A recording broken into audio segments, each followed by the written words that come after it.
प्राकृत प्रशिक्षण YouTube channel में आप सभी का स्वागत है। आज के इस वीडियो में आप सभी प्रश्नोत्तर रत्न मालिका ग्रंथ पर आधारित तीसरे प्रश्न पत्र के सभी उत्तरों को प्रश्नोत्तर रत्न मालिका ग्रंथ के आधार से ही देखने और समझने का प्रयास करेंगे।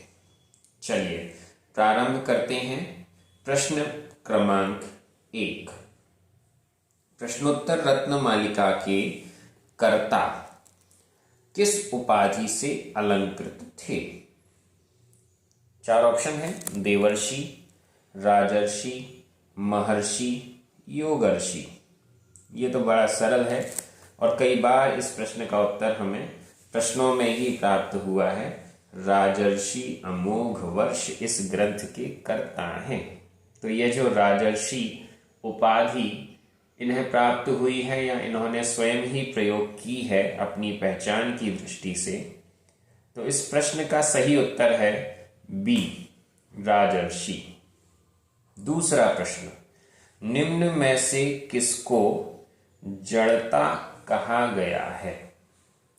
जड़ता का मतलब होता है इनएक्टिविटी, जो एक्टिव नहीं है, जड़ है, उसे क्या है जड़ता? 4 ऑप्शन है, चतुर होने पर भी अभ्यास नहीं करना, समय होने पर भी अभ्यास नहीं करना, मूर्ख होने पर भी अभ्यास नहीं करना, और चौथा उपर्युक्त सभी।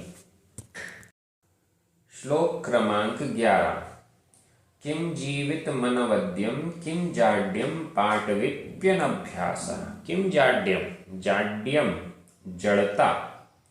जड़ता क्या है? उत्तर है पाटवे अपि अनभ्यासः। पाटव होने पर भी, पटु होने पर भी, चतुर होने पर भी, अनभ्यासः अभ्यास का नहीं करना, समझदार होते भी अभ्यास नहीं करना, यही तो जड़ता है। तो इस प्रश्न का सही उत्तर हुआ ए, चतुर होने पर भी अभ्यास नहीं करना। तीसरा प्रश्न, गलत जोड़ी पहचानिए। मतलब 3 जोड़ियां इसमें सही हैं, एक जोड़ी गलत है जिसे पहचानना है।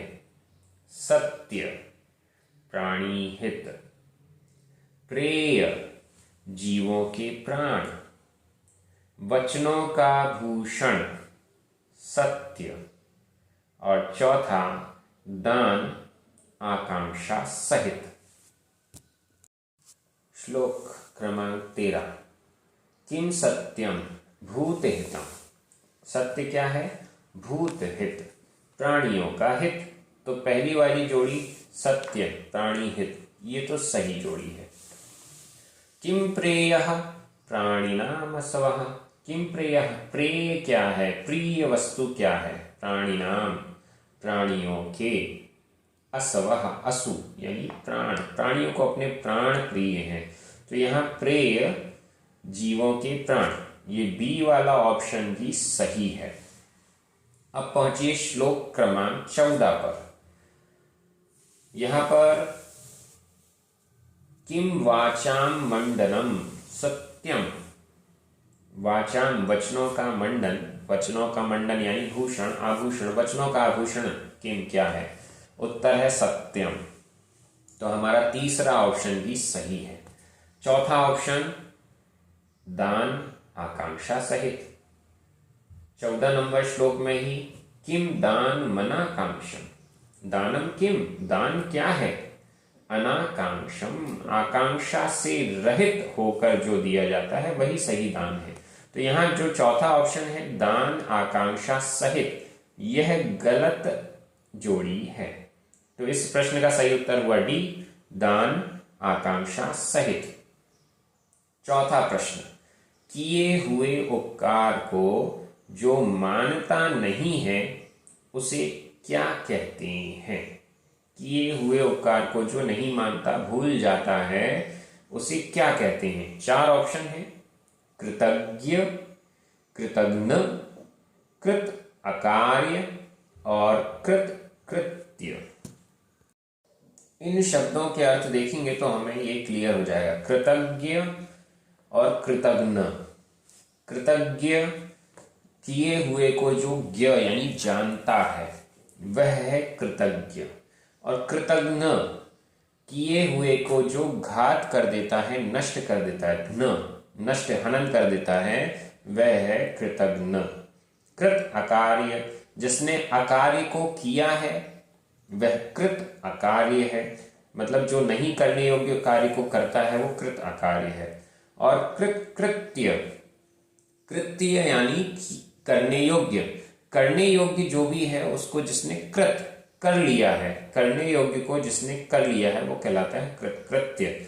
अब यहां पर श्लोक क्रमांक 20 में हम पहुंचते हैं, वहां पर कृतज्ञ शब्द आया है। मूर्खस्य विषादस्य च गर्वस्य तथा कृतज्ञस्य, कृतज्ञ शब्द आया है। कृतज्ञ शब्द का अर्थ है किए हुए उपकार को जो मानता नहीं है उसे कृतज्ञ, कृतज्ञ जो उपकार को मानता है, कृतज्ञ जो उपकार को नहीं मानता है। तो इस दृष्टि से इस चौथे प्रश्न का सही उत्तर हुआ बी, कृतज्ञ। पांचवा प्रश्न, ग्रंथ के अनुसार वह पवित्र है जिसका खाली स्थान शुद्ध है। 4 ऑप्शन है, मन, वचन, काय, और अगर ये तीनों ही सही हैं तो हमारा चौथा डी ऑप्शन सही होना चाहिए, उपर्युक्त सभी। श्लोक क्रमांक 5, कह शुचिरिह यस्य मानसम शुद्धम। कह शुचि, शुचि यानी पवित्र, पवित्र कौन है? इह यहां पर, उत्तर यस्य जिसका, मानसम मानस शुद्धम शुद्ध है, जिसका मन शुद्ध है वह पवित्र है। शरीर की शुद्धता से शुद्धता नहीं होती, वचनों की शुद्धता से भी शुद्धता नहीं मानी जाती, मन की शुद्धता से ही असली शुद्धता होती है। इस दृष्टि से इस प्रश्न का सही उत्तर है ए, मन। छठवां प्रश्न, आमरणार्थ का क्या अर्थ है? पहला ऑप्शन मरण के बाद, दूसरा ऑप्शन मरण से पहले, तीसरा ऑप्शन मरण पर्यंत और चौथा ऑप्शन मरण के सम्मुख। श्लोक क्रमांक 17 पर पहुंचिए। आमरणात् किम शल्यम तच्छन्नम यत्कृतमकार्यम। आमरणात् मरण पर्यंत, मरण तक, किम शल्यम, शल्य क्या है? कांटे के समान मरण पर्यंत तक कौन सी चीज है जो हमें दुखी करती रहती है? उत्तर दिया है प्रच्छन्नम, प्रच्छन्न रूप से छुप कर, यत जो कृतम किया है, अकार्य, छुपकर जो पाप किया है, अकार्य किया है, वह ही मरण पर्यंत तक शल्य के समान चुभता है। तो यहां आमरणात्, इसका सही अर्थ हुआ मरण पर्यंत। प्रश्न का सही उत्तर है सी, मरण पर्यंत। 7वां प्रश्न, उद्विजितव्यम का क्या अर्थ है? 4 ऑप्शन है, दूर होना चाहिए, पास होना चाहिए, द्वेष करना चाहिए, राग करना चाहिए। श्लोक क्रमांक 22, कस्मादुद्विजितव्यम संसारारण्यतः सुधिया। कस्मादुद्विजितव्यम, कस्मात् अधतः, कस्मात् किससे, उद्विजितव्यम उद्विजित होना चाहिए, किससे दूर होना चाहिए, किससे डरना चाहिए, किससे डरकर दूर होना चाहिए, किससे दूर रहना चाहिए? उत्तर है संसार अरण्यतः सुधिया, बुद्धिमान पुरुष के द्वारा संसार रूपी अरण्य यानी जंगल से दूर रहना चाहिए। तो यहां उद्विजितव्यम का अर्थ है ए, दूर होना चाहिए। प्रश्न क्रमांक 8, सुधि से क्या तात्पर्य है? सुधि से क्या तात्पर्य है? 4 ऑप्शन है, उत्तम पुरुष, उत्तम धर्म वाला, उत्तम बुद्धि वाला और उत्तम तप वाला। सुधि शब्द का प्रयोग कई बार श्लोकों में आया है। 22 नंबर श्लोक में ही अभी हमने पढ़ा कस्मात् दुर्विचितव्यम संसारारण्यतः सुधिया, सुधिया सुधि के द्वारा। यहां सुधि, सु यानी उत्तम और धी यानी बुद्धि, सुधि उत्तम बुद्धि वाला। तो सुधि शब्द का अर्थ हुआ सी उत्तम बुद्धि वाला। प्रश्न क्रमांक 9, शब्दार्थ की सही जोड़ी को पहचानिए। 4 ऑप्शन है। वदंती कहता है, कथयामि कहता हूं, भूयो एक बार, विधूत विद्युत। ये सभी शब्द हमको मिल रहे हैं श्लोक क्रमांक 26 में। कहां कहां मिल रहे हैं? वदंती शब्द देखिए, किम तद वदंती भूयो विधूत तमसो विशेषण। किम तद वदंती, वदंती कहते हैं। वदंती का अर्थ है कहते हैं। यहां पर लिखा हुआ है कहता है, इन दोनों में अंतर है। कहता है कोई एक व्यक्ति कहता है, ये एक वचन में हुआ। कहते हैं बहुवचन में हुआ। वदंती शब्द एक वचन का नहीं है, बहुवचन का है। वदंती का अर्थ हुआ कहते हैं, तो यह जोड़ी तो गलत है। कथयामि, कथयामि का अर्थ है कहता हूं।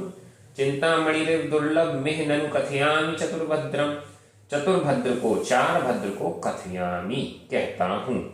तो कथयामि शब्द का अर्थ है कहता हूं, ये सही जोड़ी दिख रही है। सी वाला ऑप्शन है भूयो, ये भूयो शब्द भी हमें यहीं पर मिल रहा है। किम तद वदंती भूयो, भूयो भूयः, भूयः का अर्थ है बार बार, और यहां लिखा हुआ है एक बार, तो यह तो गलत अर्थ हो गया। चौथा है विधूत। विधूत शब्द भी हमको यहां मिल रहा है। विधूत तमसो, विधूत कर दिया है, नष्ट कर दिया है, तमस यानी अंधकार को जिसने। यहां ऑप्शन में विद्युत अर्थ किया गया है, जो कि गलत है। तो सही ऑप्शन हमारा, सही जोड़ी है, इस प्रश्न का सही उत्तर है बी, कथयामि कहता हूं। प्रश्न क्रमांक 10, निम्न में से कौन सा विशेषण गुरु में होना जरूरी नहीं है? गुरु में होना जरूरी नहीं है, मतलब गुरु की जहां परिभाषा विशेषता के रूप में हमें मिल रही थी, वहां पर हमें देखना पड़ेगा कि इन 4 ऑप्शन में से कौन सा ऑप्शन ना भी हो तो भी वो हमारे गुरु कहला सकते हैं। 4 ऑप्शन है। तत्व के ज्ञाता, प्राणी हितकारी, मासोपवासी, और अगर ये तीनों ही जरूरी हैं तो चौथा ऑप्शन बनेगा इनमें से कोई नहीं। श्लोक क्रमांक 3 पर पहुंचिए। को गुरुरधिगत तत्वः सत्वहिताभ्युद्यतः सततम। यहां पर कह गुरु, गुरु कौन है? विशेषण दिए गए हैं। अधिगत तत्वः, तत्व के अधिगत करने वाले, तत्व को जानने वाले, तत्व के ज्ञाता। सत्वहिताभ्युद्यतः सततम, जो सतत निरंतर सत्व हित में, सत्व यानी जीव प्राणियों के हित में अभ्युद्यत, उद्यत रहते हैं, तत्पर रहते हैं। तो दूसरा ऑप्शन भी हमारा सही है, प्राणी हितकारी। तत्व के ज्ञाता भी सही है और प्राणी हितकारी भी सही है। कौन सा सही नहीं है? मासोपवासी। गुरु मासोपवासी हो यह जरूरी नहीं है। एक महीने तक ही उपवास करने वाला हमारा गुरु बनेगा, ऐसा कोई जरूरी नहीं है। तो इस प्रश्न का सही उत्तर है सी, मासोपवासी। इस प्रकार से ये 10 प्रश्न का उत्तर हो गया। चैनल को सब्सक्राइब जरूर करें। चैनल पर प्रश्नोत्तर रत्नमालिका ग्रंथ के अतिरिक्त अन्य बहुत सारे प्राकृत जैनागम के ग्रंथ हैं जिनका आप स्वाध्याय कर सकते हैं। प्राकृत भाषा का भी ऐसा अध्ययन है जो आपको कहीं पर नहीं मिलेगा। सीधे हिंदी भाषा से आप प्राकृत भाषा सीख सकते हैं इस चैनल के माध्यम से।